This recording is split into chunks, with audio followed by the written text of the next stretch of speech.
Welcome to Free Range Sailing Frequently Asked Questions. Number two. Number two. So these aren't replacing the normal episodes, it's just that sometimes it's hard to answer everyone's questions properly. So we just like to do it this way, as well as, like answering when we can. We're not always in internet range. So let's just kick into it. If you'd like to know, we're just on a reach, heading down the Australian coast at the moment doing 6 knots. So this is Frequently Asked Questions at 6.5 knots. All right, so the first comment, Pascal, and we'll see if you can guess who it's from. Why did you choose a holding tank over a compost toilet? Curious minds must know. Peace out. Oh, that's our friend on the beaches. It sure is. And it's a good question. It's a good question, and it's a pretty common question. When we put our toilet in, we had to go with a holding tank because there wasn't room for a composting toilet. We would have loved to have had a composting toilet. And we've got some friends that have put one in and they think it's great. We think it's a great solution, but we didn't have headroom in our head. Yep. Did we? Yep. We measured it, we tried, but there was just no space on our tiny 30-footer. For a composting toilet. Unless we'd be scrunched up in a little bowl trying to go to the toilet. Yeah. It just wasn't going to work. And look, even with the toilet that we've got and it's tiny, have a look at me compressed into the thing. So yeah, there you go. It's just a joke. So that answers that. Anyone that's wondering, we think composting toilets are a great idea. Yeah. I can see one in our future, but we do have to make some compromises to live on a 30-footer. And that's the same. A lot of people, they'll give us suggestions. Oh, why don't you do this? Or why don't you have a fish cleaning table? Or why don't you have any number of things, a billiards table or something? We just can't. We just can't on this little boat. We can't even fit another sheet of paper, sometimes it feels like. All right, so that's that. And also, the other question we've got here is, could the toilet pump be used as a bilge pump, or I guess as an emergency pump? Absolutely. The only thing that, I'll just reach over and hang on to my computer for a second, it's gotten a bit rougher. Yeah, the only thing that really limits what you can do with any pump is your imagination and what you carry on board. So for it to be used as a hull or a bilge pump, you need a hose that fits the inlet of that and is long enough to reach where you want it to be, because of course you can't carry your toilet around, can you? And saying that, you can also think about other pumps that you might have on board, because their inlet, depending on where you put that to suck from, they can be any pump that you like. If you're going to use your main engine's cooling pump, make sure that you run the suction, if you're using it as an emergency build pump, make sure that you run the suction through a strainer, because the last thing you want to do is to take out your engine's raw water pump in an emergency, because that is no engine, bigger emergency. So give it some thought, and yeah, you'll come up with all sorts of avenues. There's no rules when it comes to saving yourself, getting out of problems. Well, the rules are don't get into bigger problems. What else? What do you prefer, tiller or wheel? Well, I've never really had a yacht with a wheel, so I can't answer that question, but I do like using the tiller. You can fill the boat, if the sails are trimmed properly. It's good for a beginner like me, when I was a beginner. I guess I'm a bit more than a beginner now, but yeah. Well, I do like a tiller, but having said that, that's because I'm running a boat with a tiller. But a tiller's advantages are that it's an instant rudder indicator. You know exactly what's going on, and you really do have some feel for the boat. I don't want to go down that whole you've got more feel for the boat, because I've had people, once they get experience with the wheel, they can feel exactly what their boat's doing. And when you see some high level racing skippers, they're hanging on to it, they've got great feel through the wheel. You'd have to have a zero feedback hydraulic system to lose all feel, but you can, people are strange, you sort of adapt. Once you've had a boat a while, it doesn't matter what the steering system is, you get used to it. But I do like a tiller, but I'm not ruling out a wheel. You've got the option of sheet to tiller if you have a tiller though, don't you? Steering. Yeah. If your autopilot fails and you're doing a big passage, you've got that option there. I don't know. I guess that a lot of boats with wheels have emergency tillers though, don't they? Yeah, if I had an aft cockpit boat that had a wheel and I didn't like it, I would just extend the emergency tiller and just steer with the emergency tiller all the time. Probably make it look a bit fancier. That's an option, but if you're dealing with a center cockpit boat, you're just going to have to grow to love a wheel. That's all there is to it. Pasky, why do dolphins play out in front of boats? Well, I don't know 100% because I don't know the psyche of a dolphin, but I reckon they get pretty excited by something bigger than them cruising along in the water, making peculiar noises and going fast. All right, so well, in support of that, we've got a little bit of footage. Check this out. So there you go. Like that's not necessarily a fast-moving object, is it? A big mama whale with her baby checking out the coral reef, but those dolphins were incredibly interested because I think part of being intelligent is being curious and having an imagination and wanting to have fun. And I think it looks like dolphins just have fun doing it. I know that when we're just cruising along, dolphins will come along and they won't hang out for long. But when we're making a big bit of fuss and foam and splashing around, going, when we were the last sail down, we were hammering downwind, and the boat was like hissing down, and the dolphins were really pumped for it. Like, they were jumping out of the water. They were loving it. Yeah. And I know that high performance boats and catamarans and stuff like that can get up to 20 knots, like that really drives dolphins nuts. But yeah, even us, when we get to about 8 knots, we definitely have better interactions with dolphins. So I think it's just excitement for a dolphin. That wind's picking up. We got a bit more. There's not too much wind noise on the mic. I think it should be all right. If anything, we're just sort of yelling, and it might be peaking loud. it out. What else?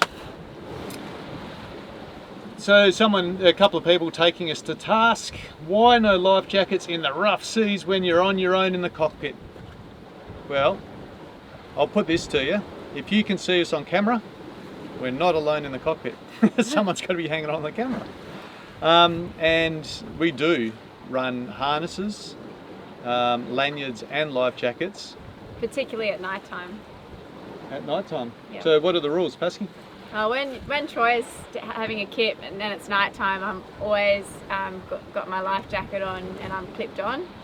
And I'm not really allowed to leave the cockpit, so I can't go and do any sail trimming on the deck or anything like that. So that'll change, won't it? As you're more comfortable, a few more miles and stuff like that, then we'll see how we go. But and usually when I'm out here at night time, Pascal won't let me go too far if there's any sort of sea running without actually clipping on as well. So we do it. Most of the time it's at night, and we don't really film at night. We don't have the camera gear to do it. And in rough seas, I don't know if I'd class, I mean, it looks exciting on video, I guess, and you might think it might be rough, but a 2.5 metre sea, it's not really going to clear anyone off a 30-foot boat, because it's whenever you're getting around Pascal, it's like there's handholds everywhere, isn't it? It's like a monkey bar gym on this one. It does feel really safe on this boat compared to other boats I've been on. Yeah, big open deck catamarans, or let's say you're on a big 80-footer with a flush deck, which I have, I've done that. You're definitely clipping on, harnessing on all the time, because you've got a bit of a runway. You've got a bit of space to build up some momentum, and whoo, you'll clear those lifelines. But on this boat, we sort of shuffle around at our bum, and we've always got that one hand for yourself, one hand for the boat thing going on. Sometimes, definitely at night time I'll lanyard on, and as we go further south, even in the cockpit, I think put the lanyard on, particularly if we got to seas at like 4 metres or something like that, because we could be knocked onto our beam ends. Then I'd like to stay with the boat. I think that would give me a lot more options for sorting out trouble if I'm still on board. Ciguatera poisoning. What do you know about Ciguatera poisoning, Pasky? I know that it occurs in the tropical waters, mainly in the Pacific Ocean. Yep. And it's generally occurring in areas of reef that have been damaged by cyclone activity. Coral reef. Yeah, Isn't coral it? reef. Yeah. Oh, it doesn't have to be cyclones. It can be people blowing the place up to try and get aquarium fish. So any damage, really. Yeah. Damaged reef. So, I guess you can explain like the biological, the biology of Ciguatera, how it builds up in the system in the predatory fish. Yeah, I'm by no means an expert, but people have asked, so I'll tell you what I know. So you've got small organisms. It's getting really wet here.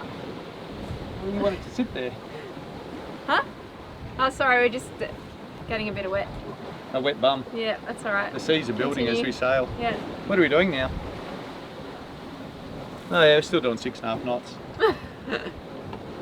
Yeah, so little organisms, little dinoflagellates if you like, they're building up on the reef, and as small fish consume them, it builds up in their system, and it doesn't affect them.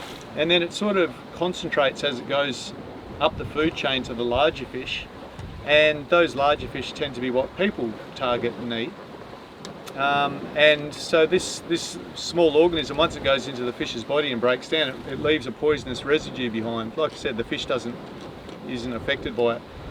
But when mammals eat it, so if you have the ship's cat and you feed it some fish and it gets sick, that's a good way of testing for Ciguatera, but it's a bit cruel to the cat. When you eat it, it gives you a food poisoning that affects your nervous system. So you can get, when I've had Ciguatera, the symptoms were that I felt like general food poisoning, upset tummy. I had the 30-second warning, I had to get to the toilet really quick. And then as it progressed, then it felt like a really bad flu, where really sore skin, sore scalp and things like that. And then later it went even further, that when I would touch a cold bit of metal, it felt like a minor electric shock. And I even jumped in some water for a swim, and it was like getting a minor electric shock all over my body. It was pretty wild. So I was knocked about for about 2 weeks, and then I just sort of came good. I haven't had any reoccurrence. We've been on a fairly steady fish diet ever since. So no, it never happened. Pasky wasn't with me at that time. I was just sort of cruising around doing my own thing. But yeah, we've eaten plenty of mackerel ever since. And particularly over in Western Australia, you don't have very much Ciguatera at all. So fish that might lay you up here, you can go over to West Australia, eat them, and they'll be just fine. So here we have things like red bass, Chinaman fish, paddle tails. Barracuda. Barracuda isn't on the, like those fish that I listed are actually, the Department of Fisheries has said these are no-take species, and that's why, because they run a high risk. That barracuda thing is just my prejudice that you're picking up on. Righto. Do we have a house? No, do we have a home, or is it the boat, Pasky? We don't have a house, and our home is the boat. The home is the boat. We're not, we're not taking up any more space than what you see. This is our home and office and everything. We've got a really good backyard, put it that way. Small house, big backyard. Yeah. Ba-ba-ba-bum. A couple of people have asked about, do we always notify the Coast Guard when we're heading out? What do you reckon? If it's a bar crossing, we'll notify the Coast Guard. Yeah. Yeah. Now that we're heading into New South Wales, and the videos will catch up, don't worry, we do speak to the Coast Guard. Usually what will happen is you talk to the Coast Guard or the volunteer marine rescue of that area, just to find out what the situation is. Hang on! Oh. Sailing while you're filming. We'll find out what the situation is just at the bar, and any safety information they want to give us, and then just while we're doing that, we'll just generally tell them our plans anyway. You can bring the Coast Guard in on your plans, get the most out of your tax dollar. Again, it's up to you. It's your responsibility as the skipper to decide, do you think it's quite a risky passage? Notify the Coast Guard, and they'll want to know when you leave, how many people are on board, what size boat, what's it look like, what should we be looking for, and they'll ask you to estimate your time of arrival at the other end. And you can generally update that. Most of Australia we've sailed without notifying the Coast Guard because there was no Coast Guard, was there? Yeah, and also I think you've got to remember, if you notify the Coast Guard, you've got a responsibility to report to them. Otherwise, if you don't report to them, they might come out looking for you. So, and if you don't have your radio on and you just forget, you like put anchor down, go to sleep for 12 hours, could be all bad. Yeah, that's a really good point. Like once you involve the Coast Guard, they have a responsibility to look after you, but you have a responsibility to not send them on a wild goose chase, because someone else might be in danger, and you've tied up the resources of the Coast Guard. So they're definitely there, and just make the call as the skipper, whenever you do your thing. Coast Guard, no Coast Guard, whatever. Your safety equipment should definitely be up to spec though. That's not up for debate. We're 7 knots now. Woo! The wind's boosted. I think that's pretty much it. So when we released our video, and a lot of people were just sending in info on processing prickly pears, weren't Yeah, that was great. Like, we're pretty excited to try prickly pear margarita. Yep. I'm really partial to tequila, so that'll happen next time we find a stash of prickly pear fruit, I think. Yep. So it's really great that it's a two-way street. I mean, we try and pass on what knowledge we have, hopefully in a way that's, you know, digestible. But, you know, like, you guys help us out a lot, and that's just amazing. There's never any ending to the learning for us. But we're heading down the coast of Australia, and we'd like to just ask if anyone's got any info they'd like to share about foraging for temperate region seaweed in Australia. Obviously, as we go further afield, we'll ask for temperate region seaweed somewhere else. Yeah. But if you or a friend do it commercially, we really want to hear from you. But yeah, if anyone's got any info, feel free to, you know, drop us a line, and we'll really appreciate it. Yeah, for sure. And while I'm saying thank you, we often have people give us links to information, and one of our viewers, when he was listening to me sort of going, oh, I don't really know much about lithium yet, he passed on a great website, which is marinehowto.com.